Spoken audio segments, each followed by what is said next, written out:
thank you all for your kind presentations and offering your insights from your experience and expertise. Before we start our debate, as Dr. Ivanovsky said, allow me just to say in Greek how they can offer questions to you. Καλή σας μέρα. Αναφέρθηκε από την Conference στην αρχή, είναι πάρα πολύ χρήσιμο νομίζω.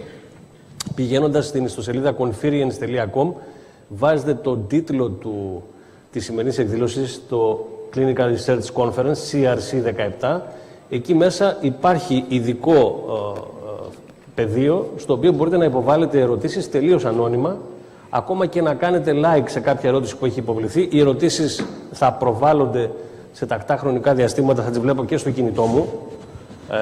Οπότε, κατά τη διάρκεια της συζήτησης θα έχουμε την ευκαιρία, αν κάποια ερώτηση στην πορεία της συζήτησης κρίνω ότι μπορεί να υποβληθεί, ώστε να μην χάνουμε χρόνο στο τέλος να υποβάλουμε τις ερωτήσεις αυτές, ώστε να απαντώνται την ώρα που γίνεται η συζήτηση. So, doctors, the audience would have the opportunity to offer you some questions during our discussion, and I can see it on my mobile phone. This is the e-revolution that you said. And let me begin from this. The e-health revolution could offer some advantages, mainly speeding procedures, making the life of the researchers maybe easier or maybe more difficult. I don't know. Professor Akan presented a new device like a watch that can monitor the ECG of a patient and send it to where? To a doctor? And who pays for it? And the doctor must oblige, is he obliged to monitor all the patient's ECGs? So this opens more windows of opportunity or crisis or dangers. And maybe for countries like yours, Turkey, Bulgaria, Poland, the e-revolution, is there a danger there? Because, and Greece also, is not so e-revolutionized countries. Is there a danger for these countries from this e-revolution in the field of clinical trials? I don't know who could start. I can speak, talking on behalf of Turkey. Actually, when you look at from the sponsor view, doing the clinical trials is a big advantage, of course. I mean, because it is taking care of it eliminates a lot of mistakes and things like that. But when you look at from patient's view, this is not easy. Actually, last month we had a clinical trial with a device that we give to the patients, and they will record it at their homes. But the ethical committee didn't approve it because there will be a lot of difficulties. And when you look at from the authority side, it's also a difficulty for them because this is a new concept. It's not easy to understand the e-consent and other things. It's not easy to use them. It's not easy to understand them by the way they look at the clinical trials. But it is not a danger. It is not a difficulty, but it will take a lot of time. So it's a window of opportunity? Yeah, it's a window of opportunity, but it will take a lot of time. So Dr. Popov, what is your view? Certainly it's a window of opportunity, but I think that the field becomes very overcrowded. For instance, one of the simplest things that people are trying to do now is to make available on smartphones different questionnaires for monitoring patients at home, this telemedicine, personalized medicine thing. And every single research group is trying to push their particular device and their particular software application in order to make it available and to impose it on the market. So there's now a big fight among all those who are proposing different such applications. For instance, in the field of obstructive diseases, for chronic obstructive diseases, you have over 1,500 different software applications asking questions and ascertaining patients that So this is for it's, their good. It's a Tower of Babel. So it's, we are really overwhelmed with so much offering on the market that there's difficulty in pinpointing and choosing which one to go for. And many of the companies producing now those gadgets that you showed us, and I'm involved in the development of such things, they are not actually trying to sell those gadgets. They are trying to make platforms where these gadgets will be sending data to, and these platforms are supposed to prove to the healthcare authorities and to the insurance companies that what they are doing with those gadgets makes sense and that they are saving money on hospitalizations, on many other things that would cost more for the society, for the healthcare system, insurance. And then this is the way everyone's pushing the system to defend their own interests. In a way, this is positive, I believe. But we have to be very careful. How shall we proceed? Because at one point of time, I believe the system is going to run out of resources and out of control, which is the worst part. Otherwise, we are all for this future where we have a globalized system that will compare things between any point in any country in the world according to some standards. But until we reach those unified, harmonized standards, I'm not sure we can do it in an easy way. So, Dr. Ivanovsky, I think you agree that it's a window of opportunity, the e-revolution. Of course, I can't agree more. It reminds me. But there is a question of who has access to this big data that is collected. Patients are worried. And who will use it in which way? That is why such initiatives as EMAS that are really putting the framework on the access to that data, and that puts a lot of pressure on the anonymization of the data is crucial to the process, I think. Yeah. So access to data is one part, and generating this data, a step behind, is the other part. Is the other part of the problem. So the user friendliness of all these solutions, I think.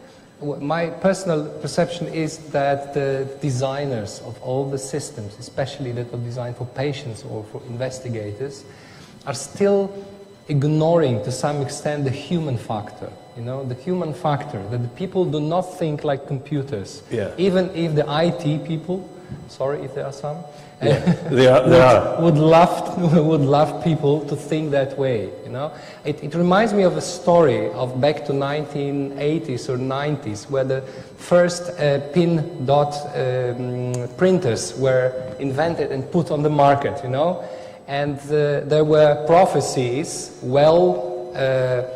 investigated scientifically, that if we leave the old typing machines and we go on computers with printers, the paper consumption will decrease by twice at least, because we can edit our text nicely on the screen and only then print it. And in reality, you know what happened? The paper consumption increased by 10 times. Because the human factor was ignored, you know.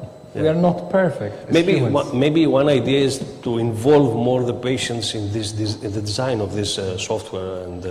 Yes, the user acceptance test. This is the phase that is sometimes just spoiling the timelines. Professor Akan said in his presentation two major factors: time and cost. They are the main drivers of the clinical research in the future.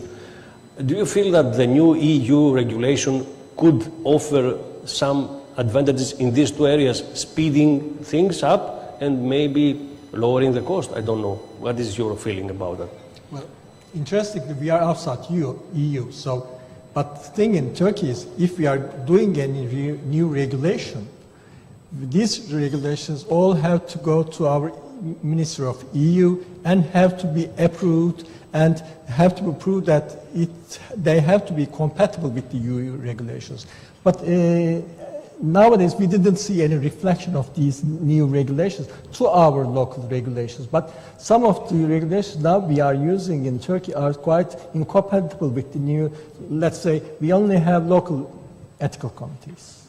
So we don't have to go to a central ethical committee, and we do parallel submissions.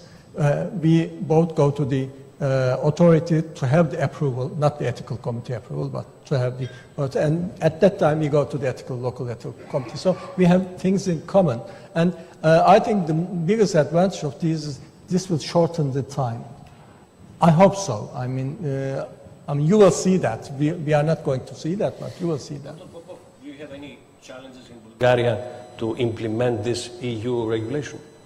Well, we're gasping for breath, so to say, in order to catch up with all the changes that are taking place in EMA. And all this transition from one centralized system of licensing to approval and to this decentralized system, which had its roots in the past as well, because it was possible to go for a centralized procedure then, or to a decentralized procedure. Now, I perfectly agree with Dr. Ivanovsky that this was a step forward in order to achieve equal level of participation of all different countries and players in this process of approval of new drugs for application in human medicine. I believe that this is the way to go. This is the way to go. We have to all comply with those terms and conditions that have been set up by EMA. The question is whether everybody's happy with that, but we want that these are harmonized across the European continent, including Turkey, by the way. Do you fear that this new EU regulation could make countries like yours, like Greece, like Turkey, like Poland, invest more in clinical trials? Or do you fear that countries like Germany or France could speed even more ahead? Well, it's evident. This is a rhetorical question because it's, the answer is one-directional. We certainly try to catch up, but we can't catch up because the ones with the big money, they will still be the leaders in the field. We can just follow up on what's going on there. And I don't know how you feel. How things are in Poland? I think there is one additional factor that not yet everyone is aware of. And if once we talk to our competent authority, I mean, for authorizing clinical trials, they are admitting indeed there will be a kind of competition among the competent authorities. Because now imagine if you have a multinational clinical study, phase 3, let's say, involving 10 EU countries, you submit it to 10 competent authorities that are doing the whole process. They are analyzing the protocol, the brochure, and so on, 10 times. Now, after 2019, there will be just one selected member state and the drug agency that will do it on behalf of everyone.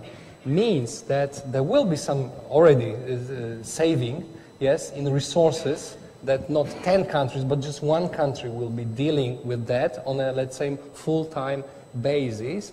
And the magic factor in that is that it will be the sponsor proposing, not deciding, but proposing the reference member state.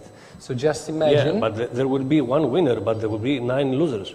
Yes, in a way. This is why we hope that the competent authorities will be even more interested than nowadays to get a streamlined process, to get to be even more efficient and competent. This is what we expect them to be, really competent in that. Because at the end of the day, we hope they will not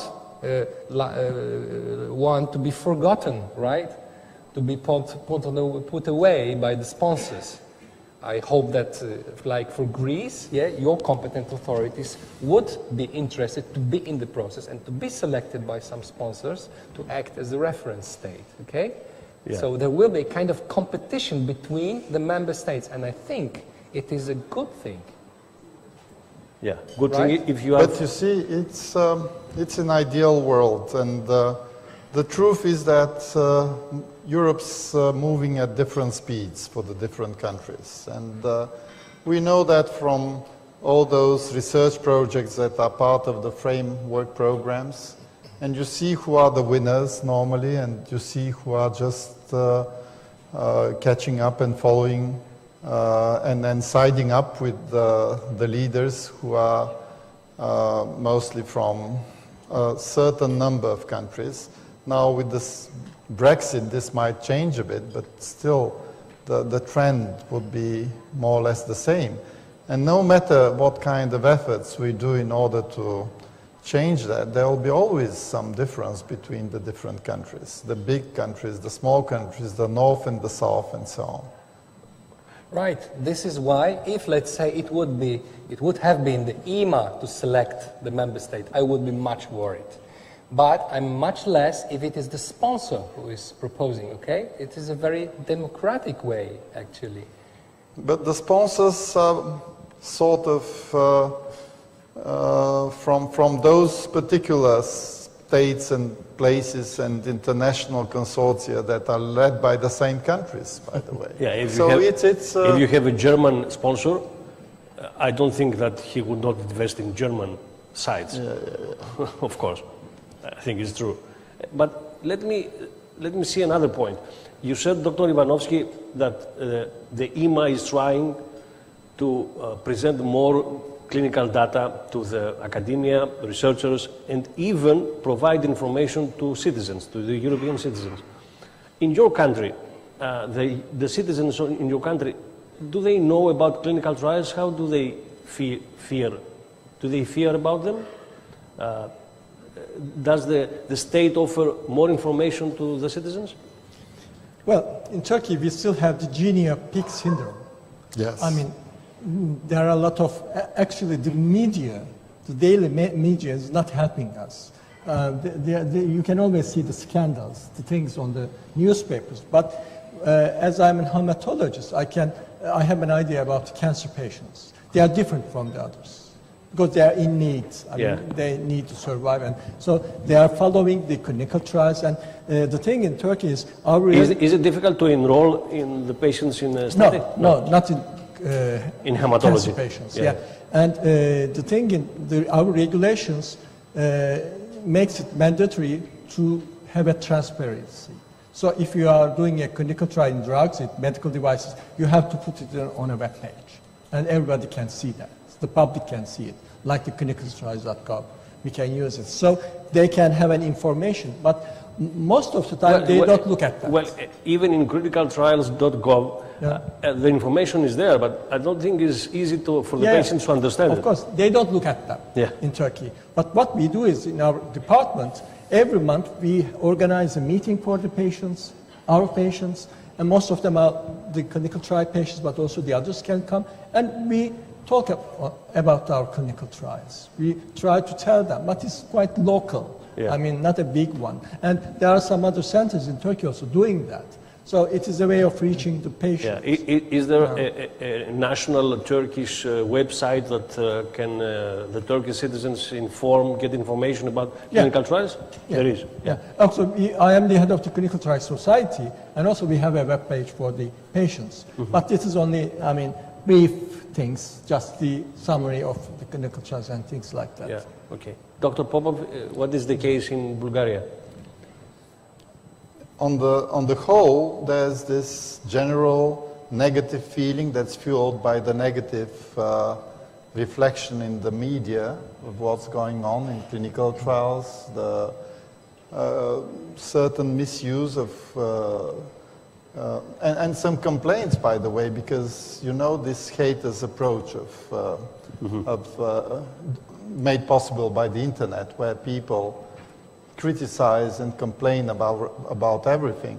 But I think that this is the personal role of doctors who are involved in clinical trials, in selecting their patients, and the trust the patients in that they have in their treating physicians, because normally it's most of the patients, especially in more serious diseases, are actually convinced to go for a clinical trial because of the trust they have in their treating physician. It's a different thing if you go for a different strategy of selecting patients, like, for instance, advertisements in the net, in newspapers, in other media. Then things might be more complicated, and there might be complaints afterwards. But if you put your stakes on the credibility of the physician and his personal magnetism in terms of the way he treats his patients, I think things are okay. Can I have a question? Yeah. Can you advertise your clinical trial in your country on a newspaper or public place? For enrollment. Usually, we can't do that. we can, because the rules of the ethics committee, that's the national ethics committee. We also have the system national ethics committee for multi-center trials and local committees. I'm actually chairing this national ethics committee, and we always have this option, which is actually supposed to be submitted to the ethics committee by the sponsor. And the sponsor has to approve of the kind of advertisement materials that they can eventually use for selecting and recruiting patients. And this is not common practice in Europe, I guess, in general. It's common practice in the States. Yeah. But it's allowable. In Greece, there isn't any advertisement. There is only one national ethical committee. It's not multiple local committees. So, Dr. Ivanovsky, what is the case in Poland? Can an advertisement for the patients? Yes, it is not a common practice, but it is allowed. It sometimes happens.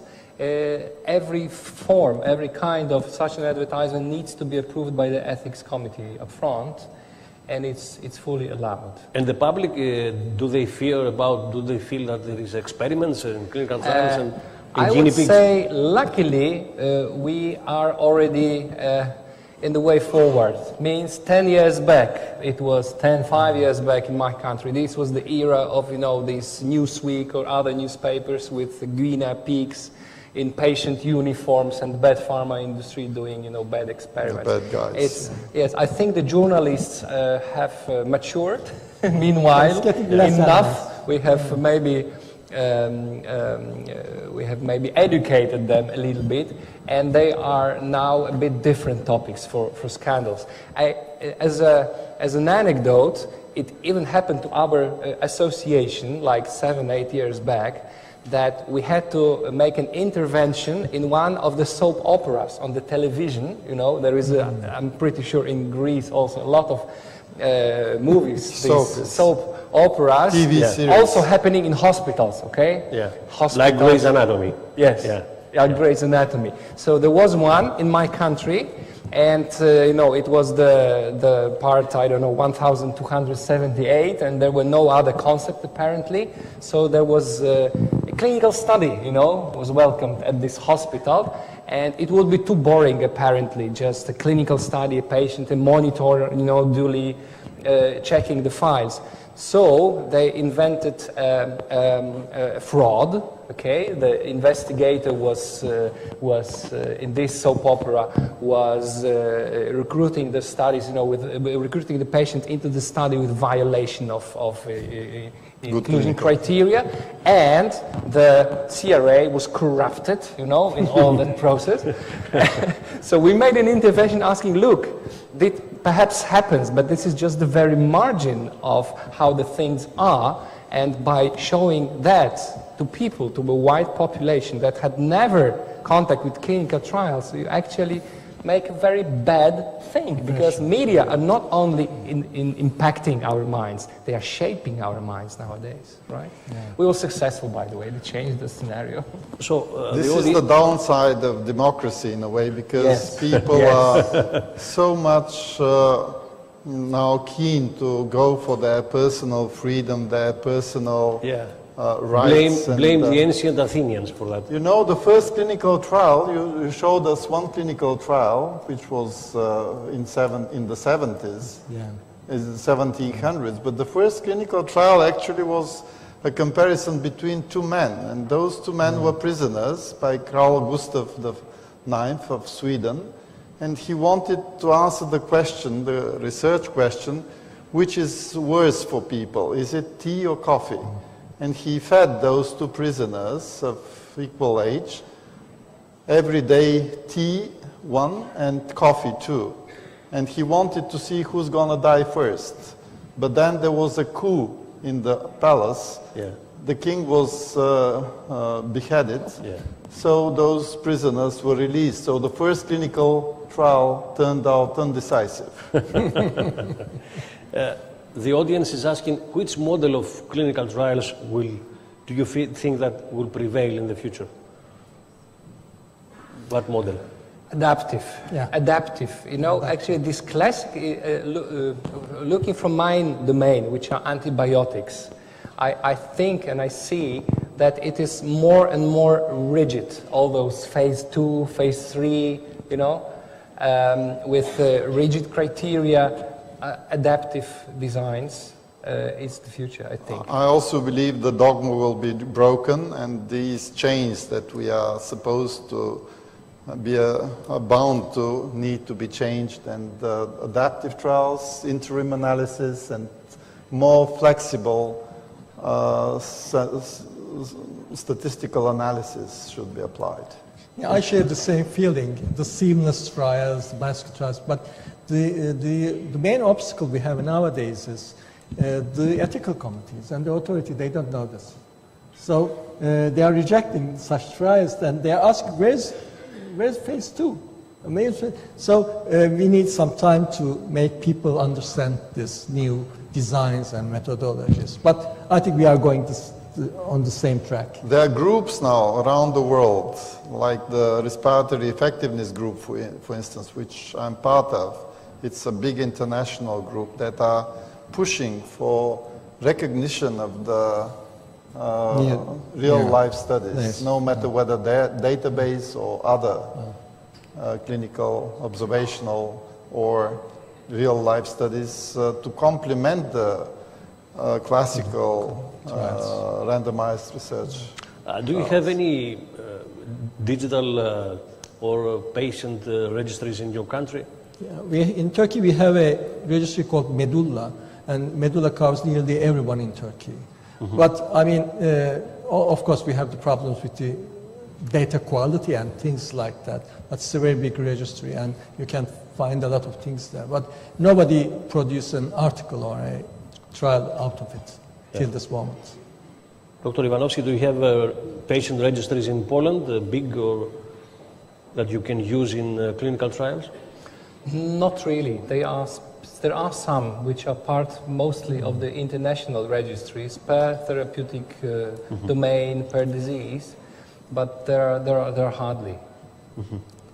We have registers for the different disease entities, and they are driven by the initiative of companies, the industry, and academia as well. But we are far from this stage where you have a country like Denmark, which is a model country register in itself. Everybody's there in a registry, and you can actually just access a common registry where you can get anything, any data related to the population of Denmark. Do you feel that, I'm referring to these guys that from the European Union, the new legislation about the data protection, do you feel that there is a danger there, that maybe they can slow things down in clinical research? I would say yes. Yes. And maybe it brings more cost to... That might bring more cost. The site investigations, first of all, sponsors will be perhaps a bit confused. Even the authorities will be confused, by the new approach. There is, in my country, there is currently a big debate over that. There is actually the bylaw that is going to be implemented next to the EU regulation. But I think things are getting more and more complex. Yeah. The target is clear, right? Like for the European clinical trial regulation, the target is clear, to simplify things. But at the same time, the volume of the regulation, if you compare it to the volume of the current directive, is perhaps 5 or even 10 times thicker. We simplify things by with more bureaucracy. With more bureaucracy, yeah. With more complexity. Yeah, Dr. Popov. I agree. It's an intrinsic contradiction that's pushing forward and pulling back at the same time. Sorry, but this is the world we are living in. Well, thank you very much for your insights and your conversation. Thank you. Thank you. Ευχαριστώ και εσάς.